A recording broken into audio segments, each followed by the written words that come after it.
En nombre del Padre, del Hijo y del Espíritu Santo.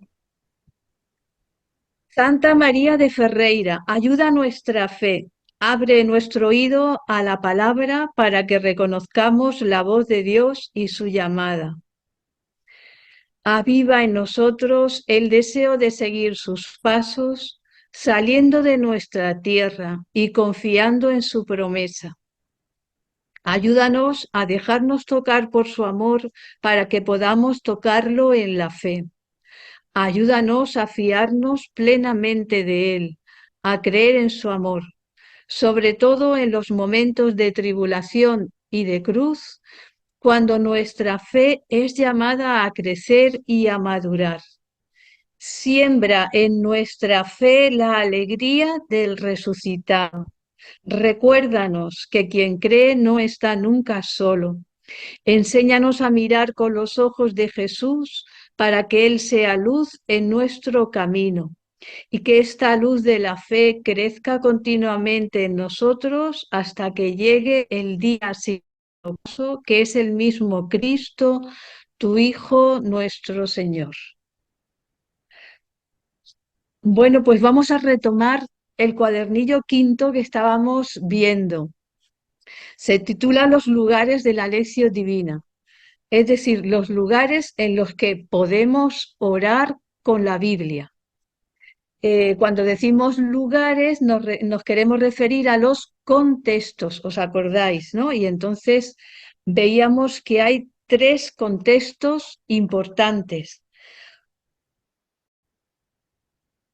Uno son los padres, que ya lo vimos el otro día. El segundo, que lo veremos hoy, la liturgia. Y el tercero, que espero nos dé tiempo a verlo bien hoy, es la colación, en la que todos los participantes se edifican porque comparten lo que han orado en la Biblia. Quizás nos quedó por ver un poquito de los padres, simplemente lo que el melquita Neófitos Edelvi, que hizo una intervención importante en el Concilio Vaticano II, estoy en la página 9, y insistió en la necesidad de recuperar el sentido del misterio. Es decir, palabra sobre todo en este sentido de que la revelación es apofática, es decir, esa palabrita, por eso lo he querido retomar por si acaso os resulta difícil el entenderlo. Viene de un verbo griego que se llama apofagos, que significa decir no o negar. Por lo tanto, la teología apofática, que es mucho de todo el rito oriental católico, eh, en vez de decir lo que Dios es, dice lo que Dios no es, porque Dios es tan grande, en su ser hay un misterio tan grande que nos desborda, que no lo podemos alcanzar y entonces ante este misterio mejor callar. Y si algo, por eso en la teología apofática es muy importante el silencio. ¿Por qué lo ponemos y los padres hicieron tanto hincapié en este entrar en el misterio? Para que nos hiciéramos conscientes de que siempre que oramos con la Biblia necesitamos de la fuerza del Espíritu Santo. Que nosotros, y el Espíritu Santo siempre actúa en el silencio, siempre es un susurro suave que te va hablando poquito a poco, te va atrayendo hacia Él. Nunca es un torrente de gritos, ¿eh? Siempre es suave. Por eso necesitamos el silencio. Esto lo hicieron mucho hincapié los padres de la Iglesia. Quizás no está de moda en nuestra sociedad.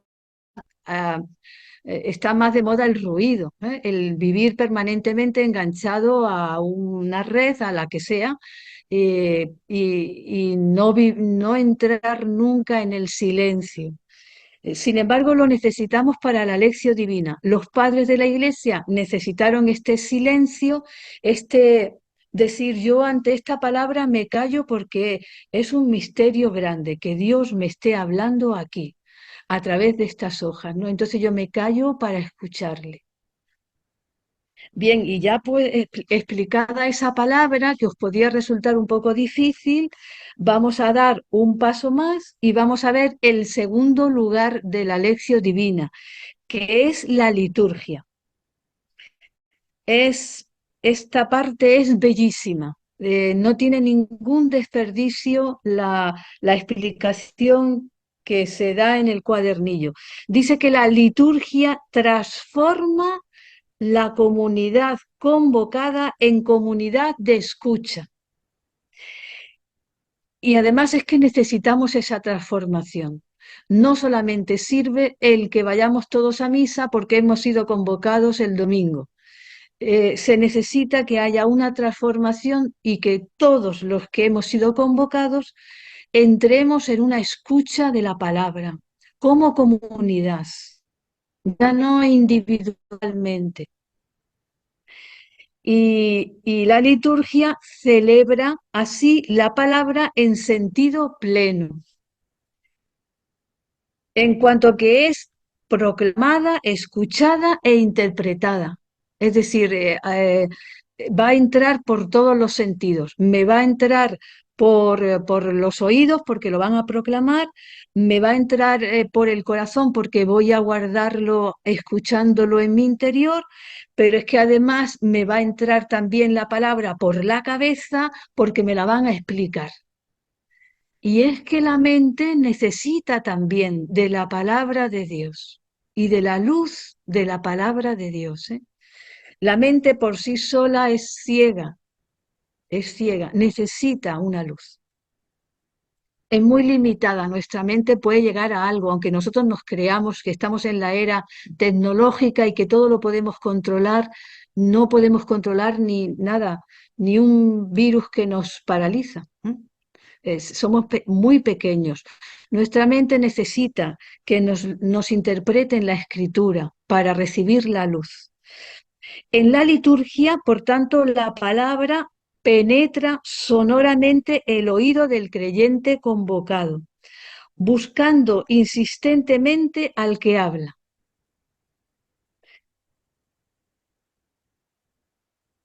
Si queréis una palabra para definir al orante, es aquel que busca a Dios en los textos bíblicos. Un buscador y por tanto uno que se mete en una aventura apasionante, no en una cosa, en un, pues no sé, en una obligación aburrida que tengo que hacer, sino en una aventura apasionante. Voy a escuchar a aquel que me ha creado. Y la sabiduría de Dios construye su casa en la asamblea. Esta figura del libro de la sabiduría en el que personifica la sabiduría de Dios y dice que es un constructor, un arquitecto que construye su casa, pues dice el texto del cuadernillo que la construye en la asamblea, haciendo de los creyentes piedras vivas, unidas a la piedra angular que es Cristo, que está en medio de la asamblea hablando. Lo que pasa que no sé si nos lo creemos. Es importantísimo que aquí entre una fe madura, que realmente cuando estemos convocados en la asamblea, por eso mi postura en la asamblea no puede ser cualquiera, ni puedo ir vestida de cualquier manera, porque realmente creo que Cristo está aquí en medio de su pueblo, en medio de la asamblea convocada, y que me está haciendo, me está tallando con su palabra, con los sacramentos, con la asamblea convocada, me está haciendo una piedra viva.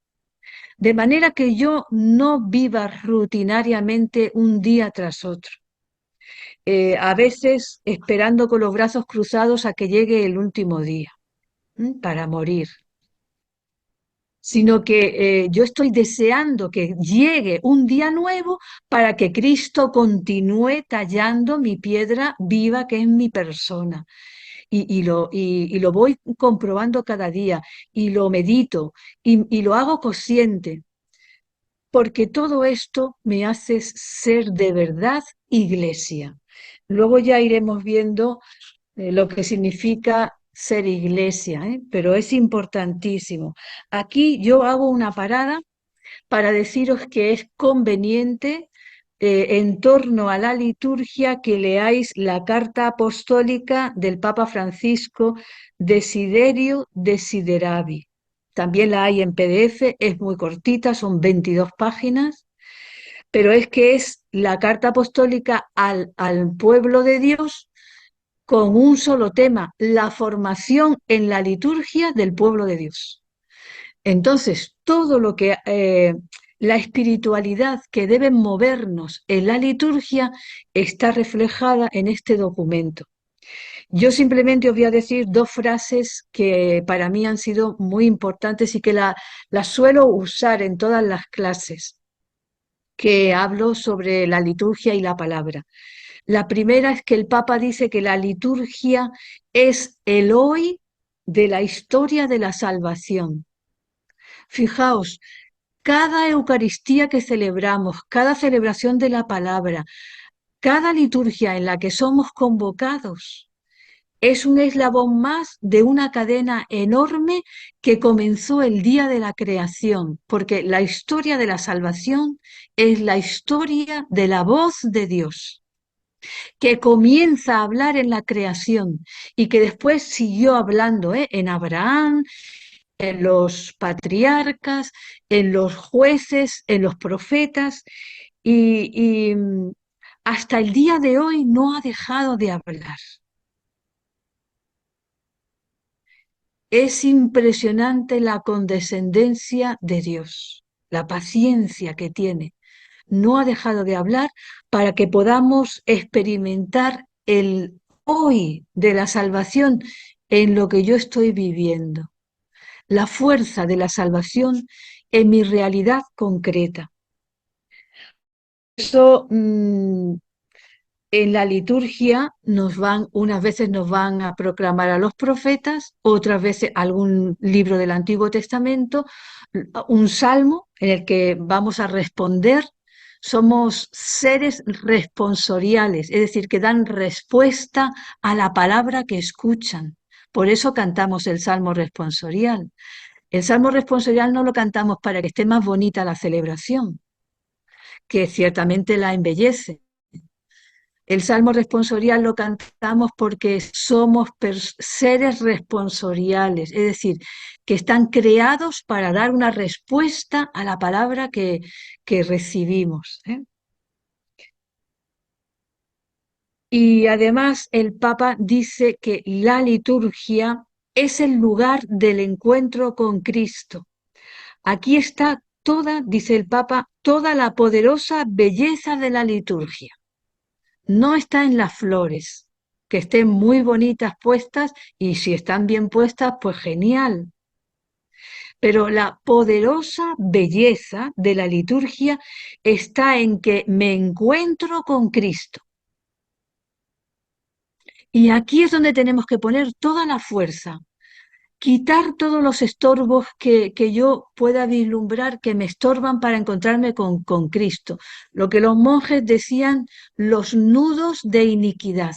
Si yo he entrado en la celebración con muchos juicios y me doy cuenta en el primer momento, que es donde estamos pidiendo perdón por nuestros pecados, ¿no? En el primer momento de la Eucaristía, me doy cuenta de que esos juicios que tengo me obstaculizan el encuentro con Cristo, tengo que empezar a deshacerlos. Tengo que empezar a decir, no, estoy equivocada. Siempre que juzgo, me equivoco, porque no conozco el corazón del otro. Y juzgo siempre por la apariencia. Y empiezo a deshacer el nudo. Entonces, le disculpo, rezo por él, rezo por ella, quito todo lo que sea murmuración. Eso va a propiciar que me encuentre con Cristo vivo, que es el fin y la meta de toda la liturgia. Si no, se vuelve todo un rito vacío. Y quien se encuentra con Cristo es transformado de verdad. O sea, pasa de la tristeza a la alegría, pasa del el agobio al sosiego y a la tranquilidad, pasa de estar preocupado, excesivamente preocupado por todo, a descansar en el Señor, a dejar todo en sus manos, ¿eh? Por eso es importante que vivamos de verdad la liturgia, para que seamos personas vivas. Dice el Papa que por eso la liturgia no es un vago recuerdo de lo que aconteció, ¿no? Siempre es el misterio pascual, lo que está presente en todas nuestras celebraciones y en todo el oficio divino, en las vigilias, en los laudes, en tercia, en sexta, en nona, en vísperas, en completas. Todo gira en torno al misterio pascual y son diferentes aspectos del misterio pascual lo que vamos celebrando, pero no es un vago recuerdo, dice el Papa, y por eso lo repite como 3 o 4 veces. Por eso yo os lo he apuntado aquí para decíroslo. Es un encuentro real con Él. Y esto lo repite varias veces, por si acaso a alguien le queda duda. No, no, no, pues esto es una celebración en la que conmemoramos lo que pasó, es una cosa muy bonita, nos alegramos de vernos los hermanos y nada más. Es real que aparece Jesucristo vivo en su palabra y en los sacramentos y en su palabra proclamada y escuchada también. Por eso hay dos aspectos de la liturgia en relación a la lección divina.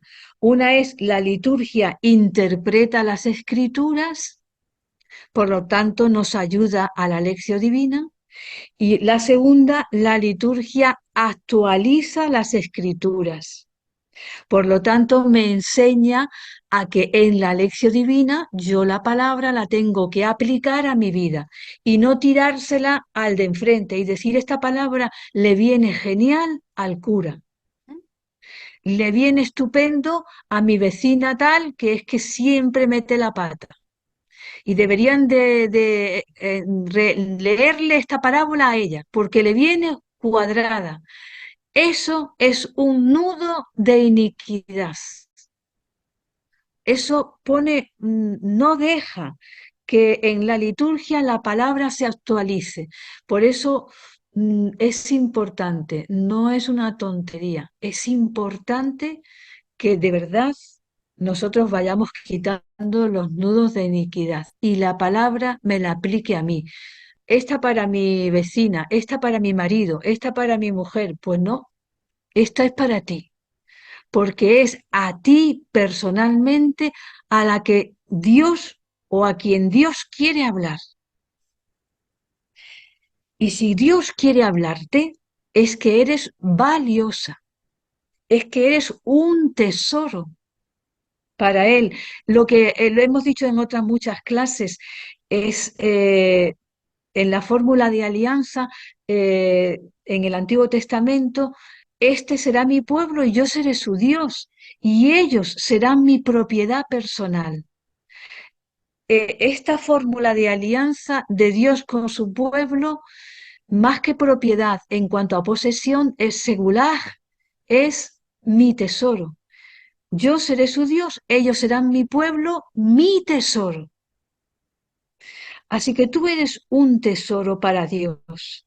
Significa, a donde esté vuestro tesoro está vuestro corazón. ¿Os suenan esas palabras, verdad? Las pronunció Jesús. Significa que el corazón de Dios está puesto en vosotros, en cada uno de vosotros. Y tiene mucho interés en que aprendáis a encontraros con Él en la lección divina y en la liturgia que ayuda. En cuanto que la liturgia interpreta las escrituras, la palabra de Dios que en la historia fue, antes de ser escrita, fue pronunciada por un mensajero al pueblo de Dios, ahora es en la liturgia. Antes en el Antiguo Testamento era un mensajero que Dios enviaba, ¿eh? Un profeta, un juez, un rey. Dile a mi pueblo esto. Ahora Dios en el hoy sigue salvándonos, pero no es que nos mande un rey que hable, es que en la liturgia nos habla. Es cierto que también puede mandarte mensajeros, catequistas, evangelizadores, pero a diario lo que te envía es la liturgia, es el mensajero de Dios.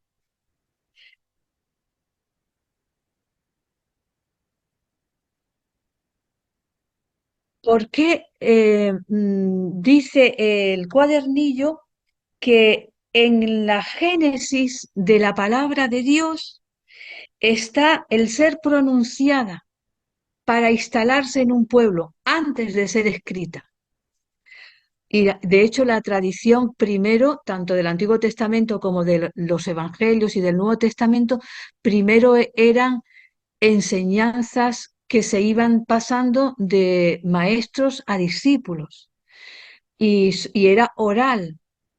El pueblo de Israel tenía una memoria privilegiada, guardaba en la memoria la palabra, el salmo y lo transmitía oralmente.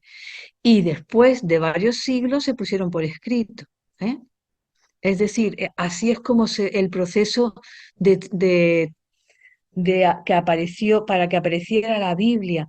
Por eso Madeleine Delbrel, que es una francesa ya del siglo pasado, decía, la palabra de Dios no ha sido pronunciada para que se quede en un libro, ha sido pronunciada para que nos habite en nosotros y nosotros recorriendo el mundo vayamos llevando la palabra a todos, pero lo que llevamos es la palabra que nos habita. Por eso tenemos que escucharla. Por eso el primer mandamiento es escucha Israel. Ese es el más importante de todos los mandamientos. Escucha. ¿Por qué? Para que tú seas palabra de Dios para los demás. Es decir, que la palabra que has escuchado la guardes dentro y vaya contigo por todo el pueblo, por las calles del pueblo, por las calles de las ciudades que vayáis. Vaya con vosotros esa palabra. La liturgia enseña la interpretación unitaria de las escrituras. Es decir, nos proclaman lecturas del Antiguo Testamento, cantamos salmos y luego nos proclaman un evangelio y la interpretación es unitaria. Se une toda la palabra para darnos una enseñanza, una única enseñanza, ¿eh? Y todo se va a cumplir en Jesucristo. Por eso Jesucristo está al centro del Antiguo Testamento y del Nuevo, al centro de toda la liturgia.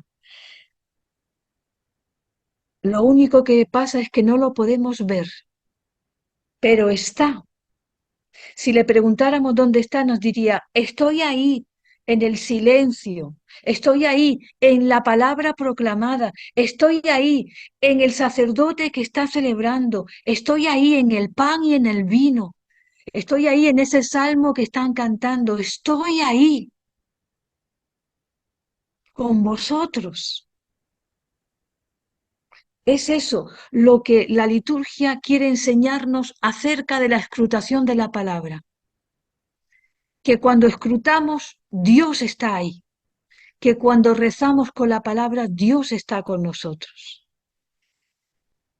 Por eso la lección divina, y esto es importante para una sociedad en la que vivimos tan individualista, cada uno va a lo suyo, pues la lección divina realizada con los textos litúrgicos, con los textos de la misa diaria, se convierte no en un momento de oración privada, personal, sino que se convierte en un momento de vida eclesial. ¿Por qué? Porque me estoy uniendo a toda la iglesia que en la Eucaristía de hoy se está proclamando este mismo Evangelio. el cual yo estoy escrutándolo hoy. Y entonces no es que yo estoy aquí sola escuchando a Dios, sino que yo, como un pueblo, me uno a todo el pueblo de Dios que está escuchando hoy este Evangelio y que sé que habrá muchos enfermos que lo necesitan y oro por ellos. Y entonces me uno a la vida de la iglesia. Soy un pedazo de esa iglesia caminante. Entonces me incorporo al camino de la comunidad de creyentes, que va recorriendo un camino en la liturgia y en cada plegaria litúrgica. Y la liturgia actualiza las escrituras porque cuando enseña y anuncia la escritura, la liturgia lo proclama y lo realiza en el hoy, haciendo pasar del ayer de la escritura al hoy de la iglesia. Eso que me están contando del profeta Elías y que realmente ocurrió ayer, se está proclamando hoy para que se haga vida hoy y que el susurro que Elías escuchó, yo lo escuche hoy, con la misma fuerza transformadora que transformó a Elías, que era cobarde, iba huyendo de una mujer, huía de una reina que quería matarle. Y Dios, al hablarle, le dio el valor de volver y de realizar la misión que tenía. Y fijaos, la transformación en Elías fue solamente escuchar un susurro de Dios, nada más. Por eso la liturgia restituye a la palabra su ámbito de vida. Donde la palabra actúa es en la vida, no en los libros.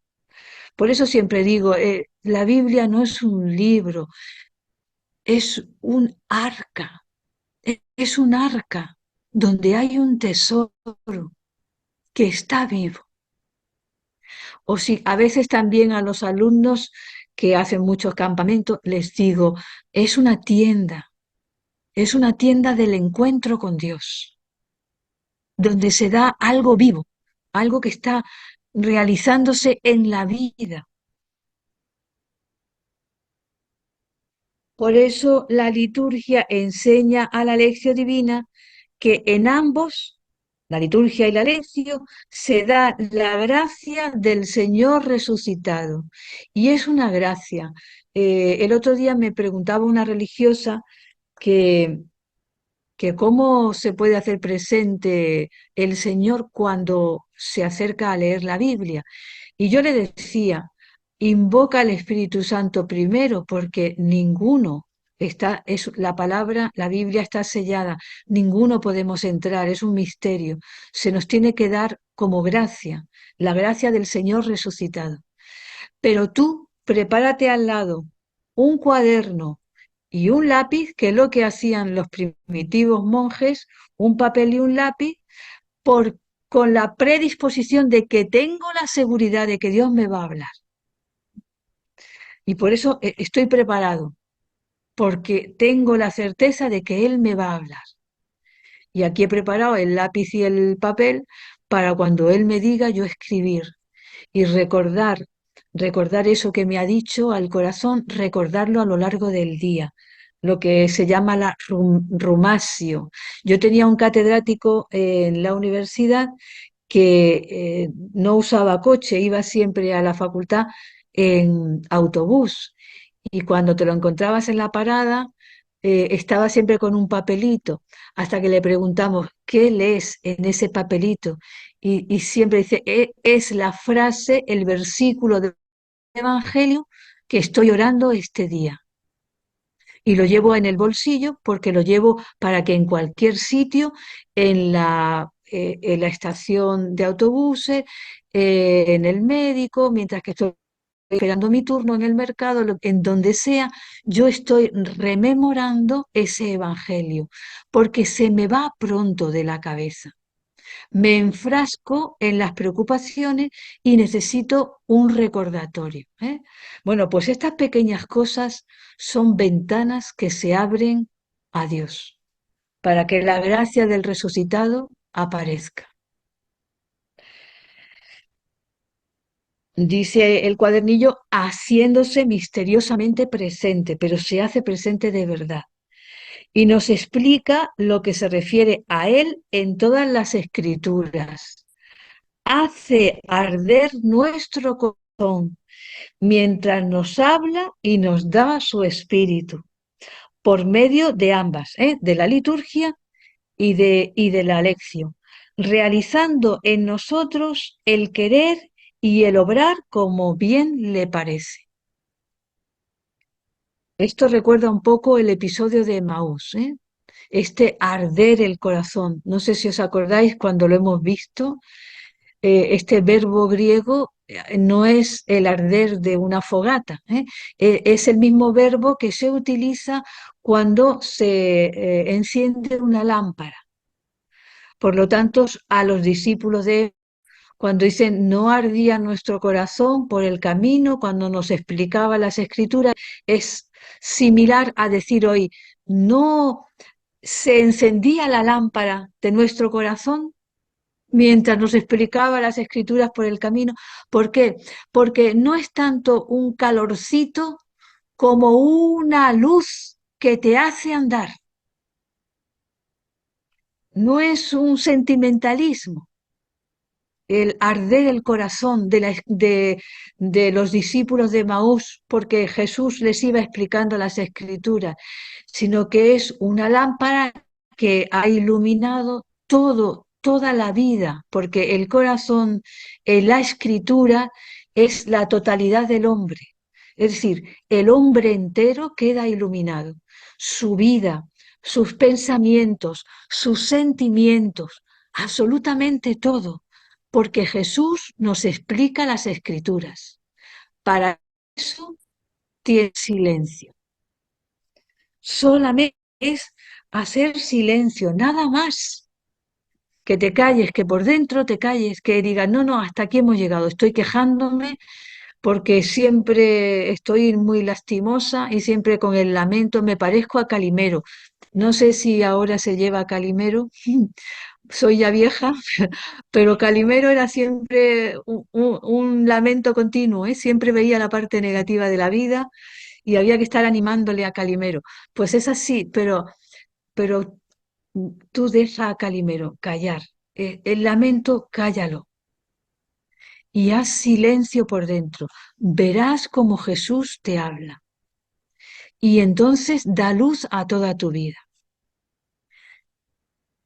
Y aquí hago un parón porque es importante que escuchemos uno de los especialistas más brillantes en la liturgia que existió, ya murió, Guardini, durante el siglo XX, de los teólogos más privilegiados.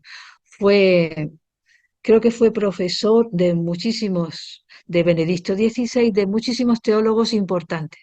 Este fue el profesor. Tiene un libro impresionante, pero yo lo tengo porque es muy antiguo, pero se llama El espíritu de la liturgia, pero estará súper descatalogado, pero si lo podéis conseguir, genial, ¿eh? Porque desciende a toda la espiritualidad de la liturgia.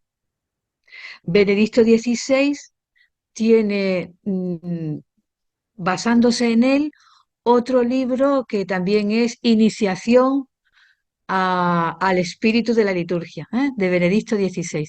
Y un poco se apoya en Guardini y lo cita.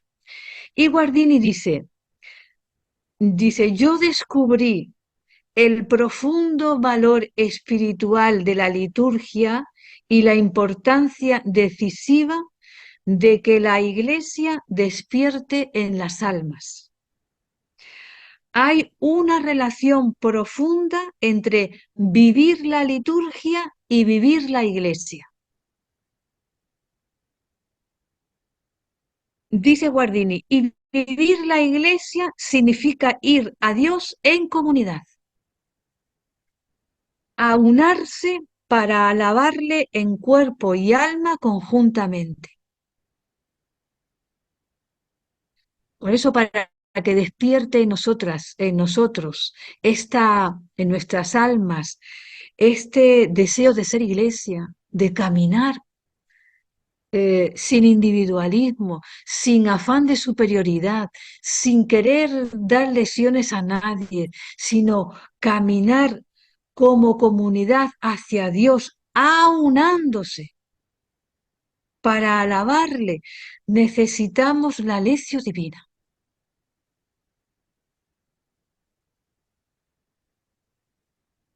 Y, y el Papa Francisco lo ha vuelto a repetir, ¿eh?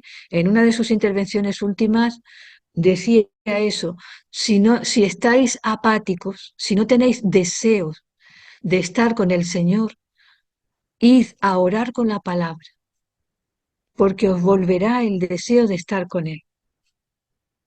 Y dice Guardini, vivir la liturgia implica participar en actos serenos de alabanza. Fijaos, la agresividad tiene que quedarse fuera. Tiene que quedarse fuera de la celebración. No podemos ir con toda nuestra agresividad. Si es un acto sereno, de alabanza, de súplica, de reconciliación. Por tanto, si tienes muchos pecados, si tienes muchas divisiones, pues no pasa nada. Entra y participa de la mesa de Jesús, que Él te reconcilia. Y es un acto de comunión de un grupo de peregrinos. Fijaos lo que dice Guardini, un grupo de peregrinos. Por eso también fue profesor de, de Martini. Y por eso Martini repetía tantas veces, necesitamos recuperar la dimensión de peregrinos, los cristianos, ¿eh? Somos peregrinos que se detienen a celebrar gozosos la gran fiesta del encuentro con el Señor, pero no somos parásitos, no estamos parados, ¿eh? Somos peregrinos, eso los gallegos lo entienden muy bien, ¿verdad? Somos peregrinos y tenemos que hacer un camino juntos, todos juntos. ¿Para qué nos paramos en esta liturgia? Para celebrar una fiesta. ¿Por qué? Porque el corazón del hombre necesita fiesta. Lo siento por los que sean aburridos, pero el corazón del hombre necesita vivir la fiesta. Y la fiesta siempre es el encuentro con Dios y con los hermanos. No hay una fiesta mayor, ¿eh? Por eso dice Guardini, en la liturgia todo es vida actual, no mero recuerdo de algo pasado. Se rememoran grandes misterios de fe, pero se entiende la memoria, atención, que esto sí que es importante, se entiende la memoria como la facultad que vuelve a pasar por el corazón, un acontecimiento ya vivido. Vuelvo a pasar por el corazón, eso es hacer memorial, eso es hacer memoria. Vuelvo a pasar por el corazón lo que vivió en la pasión, muerte y resurrección Jesús. Y yo lo vuelvo a pasar por mi corazón, para que mi corazón esté dispuesto a morir, a pasar por una muerte y por una resurrección como Él. Dice Guardini, no implica la vuelta de lo mismo, sino la participación reiterada en una fuente de vida incesante y siempre nueva. Es decir, os lo digo en palabras menos teológicas, la pasión, muerte y resurrección de Jesús que celebramos en todas las liturgias de la Iglesia es un manantial. Nosotros en cada liturgia vamos a ese manantial y bebemos, pero el beber es un acto real de hoy, no es algo pasado. El manantial se abrió en un momento histórico hace 2000 y pico de años, pero de esa agua de ese manantial estoy bebiendo yo hoy.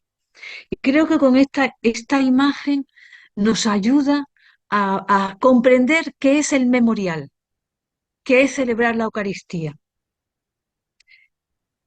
Y por eso dice Guardini, estoy insistiendo mucho en él, pero es que no, de verdad, si hay teólogos que nos han enseñado a vivir la liturgia, además de Farnés, que es más reciente y ya también murió, es este especialista, Guardini.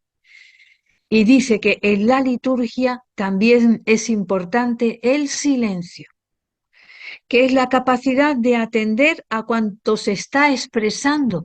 Por lo tanto, no solamente es de atender al canto o a la monición que se está haciendo o a la lectura que se está proclamando, sino a todo, que cuando el cura está levantando la forma consagrada, pues que yo, o el cáliz, pues que yo atienda a ese gesto que me habla,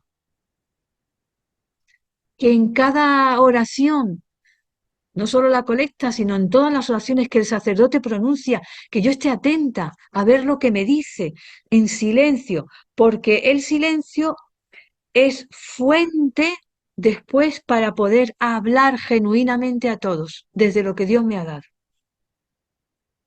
Y por eso dice Guardini, necesito reposo interior. Si voy acelerada, a toda velocidad, porque he estado haciendo mil cosas y por fin llego a la iglesia y me siento para la Eucaristía, pues el reposo interior me falta. Y entonces necesito, de alguna manera, necesito buscarlo, ¿eh? Los monjes primitivos tenían la estacio, es decir, un tiempo de preparación y los benedictinos, sobre todo los benedictinos, lo siguen haciendo hoy. Antes de entrar a vísperas, los monjes se ponen la cogulla y se quedan fuera de la iglesia en silencio con los ojos cerrados, en fila, unos 5 o 10 minutos, preparándose, porque no puedo entrar de golpe y porrazo a la iglesia para rezar vísperas. ¿Por qué? Porque no tengo sosiego interior para escuchar a Dios. Pues lo mismo, es ir un poquito antes para buscar este reposo interior, que dice Guardini que significa estar abierto hacia el horizonte de la eternidad. Es que no nos va, si no tengo este reposo, no me voy a dar cuenta de que el cielo y la tierra se van a unir aquí, de que Cristo en medio realmente va a estar en medio de nosotros. Y entonces no voy a estar abierta a la eternidad, que no es una cosa muy rara. La eternidad es una mesa donde Jesús se hace presente.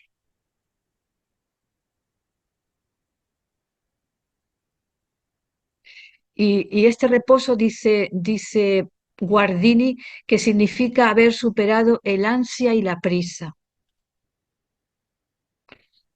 ¿Y por qué tenemos que superar el ansia o el nerviosismo o la excesiva preocupación y la prisa?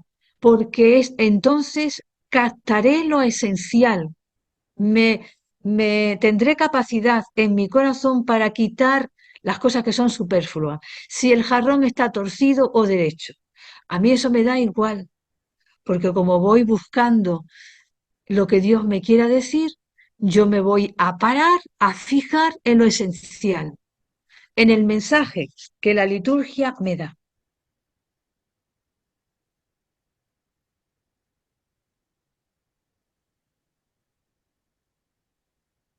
Bien, y hemos terminado el segundo contexto de la lección divina y el tercer, este es más sencillo, el tercer contexto o lugar de la lección divina es la colatio.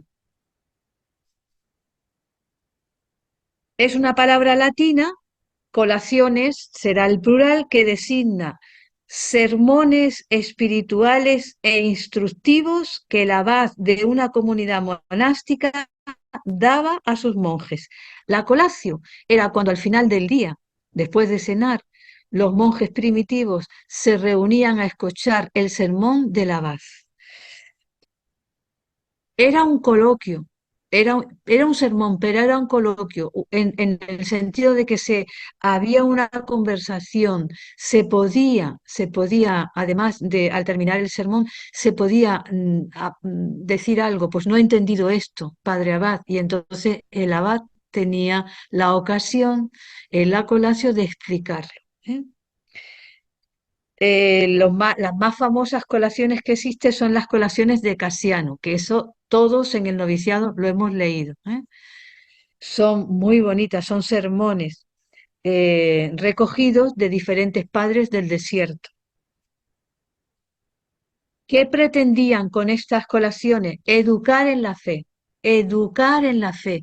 No sé si ahora se educa en la fe, pero se necesita en todos los tiempos, también hoy, una educación en la fe, para echar raíces en la gracia que hemos recibido en el bautismo, para madurar, para avivar esa fe, que no se quede como una semillita ahí que nos dieron en el bautismo y se ha quedado ahí parada, paralizada, que no crece, que no da fruto, sino para regar esa semilla.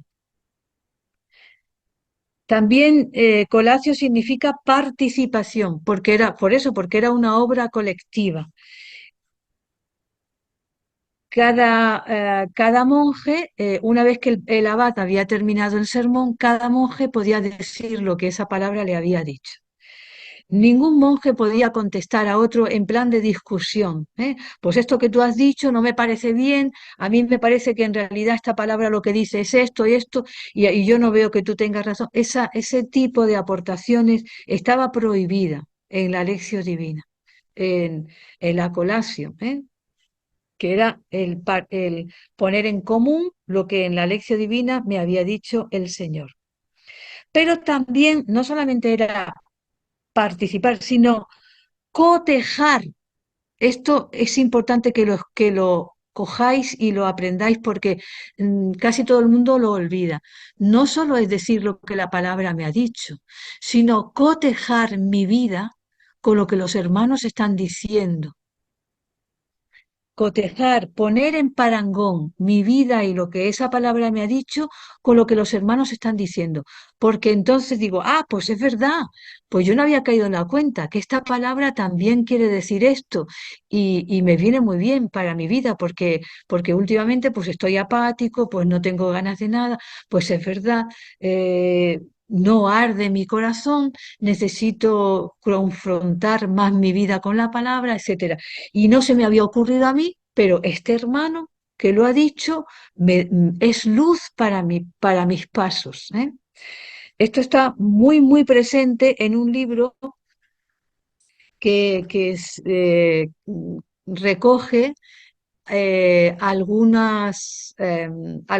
diario de algunos de los monjes, los 7 monjes de Tibirine que degollaron, monjes de la Oxo, de la Trapa, pues se ha publicado el diario de uno de ellos en donde dice esto precisamente. Dice, hoy la palabra de Dios no solamente ha sido luz para mis pasos, la palabra de Dios, también la palabra del responsable ha sido de la paz, ha sido luz para mis pasos. ¿Eh? Es decir, se acogía también la palabra que el abad daba como palabra que iluminaba la vida. ¿Eh? Esto es la colación. En el momento en el que yo acojo la palabra de los hermanos que me va a dar luz a mi vida. Eh, Hay una palabra de la segunda de Timoteo 3:16 y ahí lo voy a dejar porque si no nos vamos a alargar muchísimo, que dice, toda la escritura es inspirada por Dios, útil para enseñar, para arguir, para corregir y para educar en la justicia. Pablo le escribe esta carta a Timoteo porque Timoteo es muy joven y le acaban de hacer obispo y está muerto de miedo. Y entonces Pablo, para animarle y para decirle, no te preocupes, que el Señor te va a ayudar y Él te va a dar su gracia y que nadie te desprecie por ser joven, etcétera. Todo eso que leemos en la primera y en la segunda carta a Timoteo, pues es el ánimo que Pablo está dando a Timoteo. Y lo que le dice es, tú educa en la fe con la escritura. Educa en la fe con la escritura. No le dice nada más, ¿eh? Y es lo que tenemos que hacer, es lo que tenemos que retomar en los días de hoy. Bueno, aquí tenía, pero eso ya lo veremos el 18. Tenía un plano de, no sé si se verá, mm, ahí, un plano de un claustro con cuatro lados. Más o menos es la planta de un monasterio cisterciense. Y el claustro con cuatro lados, ¿eh? Hay cada lado, el claustro era imagen del hombre completo y cada lado correspondía a una faceta del hombre. Una era el Homo corporalis, donde estaba el refectorio para comer, etcétera, el Homo animalis, el Homo socialis, donde estaban los locutorios para hablar, y el lado que daba a la iglesia, el Homo spiritualis. Ese lado del claustro que estaba pegado a la iglesia era donde se hacía la lección divina, en ese ala del claustro. ¿Eh? Si puedo lo escanearé y os la puedo mandar, ¿eh? Para que a la escuela, para que la tengáis, esa planta del claustro cisterciense, donde nos dice cómo oraban los primeros monjes, ¿eh? Y claro, en el claustro estaba prohibido hablar, claro, porque para hacer la lección divina se necesitaba silencio, ¿eh? No era una manía de los monjes, ¿eh? Y se continúa manteniendo ese silencio en el claustro. Bueno, a cada uno de los cristianos tenemos que decirle, el claustro somos nosotros, ¿eh? Tenemos que aprender a vivir en silencio nosotros, algún rato del día, para ir avanzando en la vivencia de la lección. Vale, muy bien, pues aquí nos quedamos.